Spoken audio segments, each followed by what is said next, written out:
ಎಲ್ಲ ಆಚಾರ ವಿಚಾರಗಳನ್ನ ಪ್ರತಿಪಾದನೆ ಮಾಡಂತ ಶಕ್ತಿ ಯಾರಿಗಾರ ಇತ್ತು ಅಂದ್ರೆ ಇದು ಜಯಚಂದ್ರ. ಇಡೀ ನಾವೆಲ್ಲ ವಿರೋಧ ಪಕ್ಷದ ಎಲ್ಲ ಶಾಸಕರೆಲ್ಲ ನಿಮ್ ಜೊತೆ ಇದ್ದೀವಿ, ಜಯಚಂದ್ರ ಅವ್ರ ಜೊತೆ ಇದ್ದೇವೆ.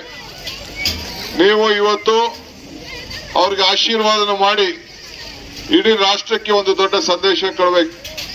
ಈಗ ಕೊರೋನಾ ಬಂತು, ಈಗ ಜಯಚಂದ್ರ ಇದ್ದಂತ ಸಂದರ್ಭದಲ್ಲಿ ಮಂತ್ರಿ ಆಗಿದ್ದಾಗ ಅಷ್ಟೋ ಇಷ್ಟೋ ಕೆರೆಗಳಿಗೆ ನೀರು ತುಂಬಿಸೋದು, ರಸ್ತೆಗಳು ಮಾಡ್ಕೊಡುವಂತದ್ದು ಎಲ್ಲ ಕೆಲಸ ಮಾಡಿದ್ದಾರೆ. ಈಗ 1 ವರ್ಷ ಆಯ್ತು, ಬಿಜೆಪಿ ಗವರ್ಮೆಂಟ್ ಬಂತು. ಹಿಂದೆ ತಳದ ಗವರ್ಮೆಂಟ್ ಕಾಂಗ್ರೆಸ್ ಇತ್ತು. ನಿಮ್ ಕ್ಷೇತ್ರದಲ್ಲಿ ಏನಾದ್ರು ಒಂದು ಸಣ್ಣ ಕೆಲಸ ಆಯ್ತಾ? ಏನಾದ್ರು ದುಡ್ಡು ಏನಾದ್ರು ಬಂತಾ? ರೈತರಿಗೆ ಏನಾದ್ರು ಅನುಕೂಲ ಆಯ್ತಾ? ಇಲ್ಲ ಪಟ್ಟೆ ಹೋಗಿರೋದು ಏನಾದ್ರು ಅನುಕೂಲ ಆಯ್ತಾ? ಇಲ್ಲ ಯುವಕರಿಗೆ ಡ್ರೈವರ್ಗಳಿಗೆ ಏನಾದ್ರು ದುಡ್ಡು ಬಂತಾ? ಏನು ಇಲ್ಲ. ಒಬ್ಬ ಬಡವನಿಗೆ, ಒಬ್ಬ ಯುವಕನಿಗೆ ಒಂದು ಉದ್ಯೋಗ ಹೊಸಗಾರರು ಸಿಗ್ತಾ? ಪ್ರೈವೇಟ್ ಎಲ್ಲಾರು ಸಿಗ್ತಾ? ಇನ್ ಯಾಕೆ ಅವ್ರಿಗೆ ಓಟ್ ಹಾಕಿರಿ? ಮುಂದಕ್ಕೆ ಏನಾದ್ರು ಶಕ್ತಿ ಇತ್ತು ಅಂದ್ರೆ ಕಾಂಗ್ರೆಸ್ ಪಕ್ಷ ಮಾತ್ರ. ದಯವಿಟ್ಟು ನಿಮ್ಮ ಹಸ್ತಕ್ಕೆ ತಾವು ಮತವನ್ನ ಕೊಟ್ಟು ಆಶೀರ್ವಾದ ಮಾಡಬೇಕು ಅಂತ ಹೇಳಿ ತಮ್ಮನ್ನು ಪ್ರಾರ್ಥನೆ ಮಾಡ್ಕೊಳ್ತೇನೆ. ಎಲ್ಲರಿಗೂ ನಮಸ್ಕಾರ.